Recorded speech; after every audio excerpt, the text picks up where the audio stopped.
Glória a Deus, aleluia, que a graça e a paz do Senhor Jesus seja sobre a sua vida. Deus te abençoe nesse dia chamado hoje. Vamos orar, vamos falar com o Pai no nome do Senhor Jesus. Pai, rendemos graças a Ti, obrigado Senhor pela Tua infinita bondade e misericórdia. Seja conosco, Pai, nos ajude e nos sustente. Se não fosse o Senhor, certamente nós já teríamos perecido. Não fosse a Tua graça, o Teu favor, a Tua misericórdia. Cuida de nós, nos instrui, nos ajuda nesse dia chamado hoje. É o que eu te peço, te louvo e te agradeço, em nome do Senhor Jesus. Aleluia. Amém. Graças ao bom Deus. Vamos então estar lendo Salmo 132, que tem 18 versos, diz assim: Senhor, lembra-te de Davi, de todas as suas aflições, de como jurou ao Senhor e fez voto ao poderoso de Jacó, dizendo: Não entrarei na casa em que moro, nem deitarei na cama em que durmo.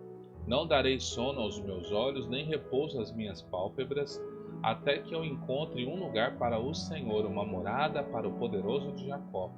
Ouvimos dizer que a arca estava em Efrata e encontramos no campo de Jaar. Entrem nos seus tabernáculos, prostremo-nos diante do estrado de seus pés. Levanta-te, Senhor, entra no lugar do teu repouso, tu e a arca do teu poder. Vistam-se de justiça os teus sacerdotes e exultem de júbilo os teus santos. Por amor de Davi, teu servo, não rejeites o teu ungido. O Senhor jurou a Davi com verdade e não se desviará dela. Colocarei um dos teus descendentes sobre o teu trono. Os teus filhos Se teus filhos guardarem minha aliança e os meus testemunhos, que eu lhes ensinarei, os filhos deles também se assentarão para sempre no seu trono. Porque o Senhor escolheu Sião, preferiu-a para a sua habitação, dizendo: Este é o lugar para sempre, o lugar do meu repouso, aqui habitarei, pois assim eu quis. Abençoarei ricamente suas provisões, fartarei de alimentos os seus necessitados. Vestirei de salvação os seus sacerdotes e os seus santos exultarão de júbilo. Farei brotar ali o poder de Davi, farei resplandecer a lâmpada do reinado do meu ungido. Cobrirei seus inimigos de vergonha, mas sobre ele resplandecerá a sua coroa. Aleluia, glória a Deus. Então, queridos e amados irmãos, esse salmo, ele demonstra a fidelidade de Deus para com Davi. Eu não sei se você reparou, mas essa promessa de posteridade que alguém da descendência de Davi ia sentar no trono, essa promessa se cumpriu em Cristo. Cristo está sentado à destra de Deus e ele terá um tempo de reinado aqui na terra. Deus dará um governo de 1000 anos aqui nessa terra e depois Deus vai dar uma outra sacudida no cosmos, Então, mas o que eu chamo a atenção? A Bíblia diz que nós somos reis e sacerdotes. Então, cada um de nós vive o governo. Muitos de nós têm um governo na sua casa, no seu lar, Alguns, além da casa, recebem o governo no trabalho. Outros recebem governo na casa de oração. Então, às vezes, o seu governo, ele transcende a sua casa. Às vezes, você é o patriarca da família, ou a matriarca da família. A sua família não faz nada sem consultar você. Então, tudo que você fala é como se fosse lei. Então, você entende que, ainda que em pequenos núcleos e blocos, quem reina, você tem um reinado. Aí Jesus recebe um tratamento. Ele é rei de reis e senhor de senhores. Porque Deus nos fez reis e nos fez senhores. Mas a Jesus, ele fez sobre nós rei e sobre nós senhor. Então por isso que ele é rei de reis e senhor de senhores. Ele é rei dos reis. Ele reina sobre todos os reis da terra e também reina sobre nós, que através do seu sangue fomos feitos reis e sacerdotes para o nosso Deus e Pai. O que eu quero falar com isso? Entenda, Deus, eu não sei se você reparou, eu vou ver se eu acho aqui o versículo. Eu quero falar com você que está preocupado com a geração, Você que está preocupado com filho, com filha, que talvez não está seguindo o seu caminho, Olha o que Deus fala. Eu vou ler o 11 e o 12. Fala bem assim: O Senhor jurou a Davi com verdade e não se desviará dela: colocarei um dos teus descendentes sobre o trono. Se os teus filhos guardarem minha aliança e os meus testemunhos, que eu lhes ensinarei, os filhos deles também se assentarão para sempre no trono. Então veja, você pode estar preocupado, falando: e agora? Fulano não me segue, né? Meu tio não vem, meu filho não vem, meu neto não vem, né? Você serve a Deus, mas pessoas da sua família não vêm. Entenda, a obrigação não é sua. A obrigação é da própria pessoa. É a pessoa que precisa se posicionar em Deus. É ela que tem que ouvir a Deus, obedecer a Deus e seguir os mandamentos de Deus. E aí, ela fazendo isso, o filho dela vai ter a oportunidade de também servir assim sucessivamente. Então não adianta. Que poder você acha que você tem para salvar seu esposo, sua esposa, salvar seu filho, seu pai, sua mãe, netos? Que poder você acha que você tem? Você não tem poder nenhum para isso. Eu conheço o caso de pessoas que são exemplos na fé absurdos, né? São referências mesmo na caminhada cristã, mas mesmo assim os parentes não vai atrás, não segue, não crê no mesmo Deus. Você entende? Por quê? Porque não quer. Não tem o que fazer. Então, quando eu e você servimos a Deus, a gente espera que nossos filhos, nossos netos, nossos pais, todos sirvam a Deus. Esse é o nosso sonho, essa é a nossa expectação. Mas cada um vai prestar contas a Deus. Cada um vai estar diante de Deus. E não adianta. Quem não entregou a vida para Cristo não tem desculpa, não tem o que fazer, já está condenado.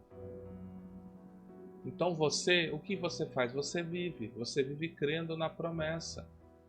Porque enquanto você vive o reinado e o senhorio que Deus te deu, né? Seja no seu lar, seja no seu trabalho, seja na casa de oração, aonde Deus te deu um senhorio, um reinado, exerça com equidade, com justiça, manifestando a glória de Deus, que as pessoas vejam em você uma pessoa justa, vejam em você uma pessoa equilibrada, vejam em você alguém que eles possam falar: nossa, que bom testemunho essa pessoa dá acerca do Senhor.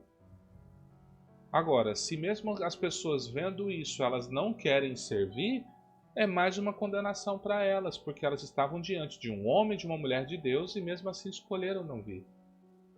Então Deus, ele é Deus que cumpre promessas, sim, mas eu vi um caso que me deixou perplexo, de uma mãe que tinha um filho, né, e tinha muitas promessas sobre a vida do filho, para ele ser pregador, para ele viver, mas ele não quis. Esse filho se rebelou de uma tal maneira que ele chegou a se envolver, né, um menino de 16, 17, 18 anos se envolveu com uma pessoa de 50 e poucos anos. Não que as irmãs de 50 anos não podem se envolver, mas buscar uma pessoa tão jovem assim, né? O vice-versa também, né? Mulheres novinhas, né? Querer buscar é perigoso. Não vou dizer que é errado, mas é perigoso. A mentalidade é grande, a distância de maturidade é muito grande. E aí, por causa disso, essa mulher, que era até amiga dessa mãe, que é uma missionária, ela colocou o filho dela contra a própria mãe, a ponto do filho, junto com essa mulher, armarem a morte da mãe. E aí, só que o filho não servia a Deus. Ia na igreja, mas não servia. Olha só, indo na igreja, arquitetando a morte da mãe, uma serva de Deus. E aí Deus foi lá e recolheu ele. E ela foi se lamentar com Deus, falou: Deus, o Senhor prometeu que ele seria um pregador. Aí Deus respondeu bem assim para ela: de fato, ele seria um pregador, se ele se posicionasse, se ele quisesse. Ele não quis. Eu dei chance para ele, ele não quis. E se ele continuasse um pouquinho mais de tempo vivo, quem estaria morta seria você. Então, a gente não tem que ficar preocupado de como vai estar as pessoas ao nosso redor. A gente continua dando testemunho. Continue dando testemunho, continue servindo a Deus. Dá uma tristeza no coração? Dá. Dá uma angústia? Dá. Isso eu não vou mentir, que nós somos seres humanos. Mas assim, nós temos que ter a nossa esperança no Senhor, sabendo que Ele é Deus que cumpre a sua palavra. E todas as pessoas que se voltarem para o Senhor terão salvação, terão o revestimento. Então, assim, enquanto há vida, continue orando, continue jejuando, continue clamando, continue esperando. Não desista. Mas o dia que o fôlego de vida acabar, já não tem mais o que fazer. A sua parte você fez. Intercedeu, orou, jejuou, profetizou, testemunhou. Tudo o que podia fazer, você fez. Então, fica com o coração descansado. Se um parente seu, alguém, amigo, alguém que você queria muito na presença, essa pessoa não está vindo. Cada um tem seu tempo e cada um tem sua escolha. Você fez a sua e você está hoje com o Senhor. Então, continue orando e acreditando. Eu creio que Deus pode fazer um mover. Se você desistir de orar, pelo menos de orar por essa pessoa, às vezes você fala, eu falo tanto, ela não ouve e não vai te ouvir. O mundo não compreende a palavra de Deus, ela não tem a revelação, o mundo não tem a revelação da palavra de Deus. Nós que somos aliançados ao Pai em Cristo Jesus pelo sangue do Cordeiro, aí sim nós temos revelação, mas as pessoas do mundo não têm. Jesus, o Senhor Jesus fala que o Espírito da verdade, que nos dá a revelação, nos ensina todas as coisas, o mundo não pode receber. O Senhor Jesus já falou sobre isso. Então, as pessoas do mundo não entendem. Você pode pregar o evangelho que for para essas pessoas, elas não entendem. Mas se você já tem uma boa atitude, se você intercede, se você ora, se você está ali fazendo seus votos com Deus, falando, Deus, visita essa pessoa, salva ela, se revela a ela, quem sabe essa pessoa virá uma grande misericórdia do Senhor e você poderá ver, não só você, mas seu filho, sua filha, seu neto, sua neta, seus bisnetos, toda a sua posteridade servindo ao nosso Deus e Pai. Amém? Continue firme. Continue crendo no Senhor, continue depositando sua esperança nele. Amém? Vamos orar então, em nome do Senhor Jesus. Pai, no nome do Senhor Jesus, rendo graças a Ti, peço que o Senhor venha visitar esse meu querido irmão, essa querida irmã, venha fortalecê-los na força do Seu poder, repreende todo o mal, Pai. Ajude-os, fortaleça os seus joelhos quando estiver intercedendo, Pai, por um parente, não seja um filho, um pai, uma mãe, um tio, um primo, uma avó, um avô, um bisavô, seja quem for, Pai, que o Senhor visite. Libera salvação, libera cura, restauração, Pai, que possamos ver toda a nossa família Te servindo e Te honrando, Senhor. Por isso, que o Senhor nos ajude nessa empreitada de conquistar a nossa família para o Senhor. Graças Te damos, Pai, e o Senhor seja conosco. É o que eu Te peço, Te louvo e Te agradeço. Em nome do Senhor Jesus. Aleluia. Amém. Que o Senhor Deus te abençoe e te guarde. Que a sua luz resplandeça no seu rosto, que Ele tenha misericórdia de ti, que a paz dele seja sobre ti, né? Fica o meu abraço, desejo a você um ótimo dia na paz do nosso Senhor e Salvador Jesus Cristo. Tudo de bom.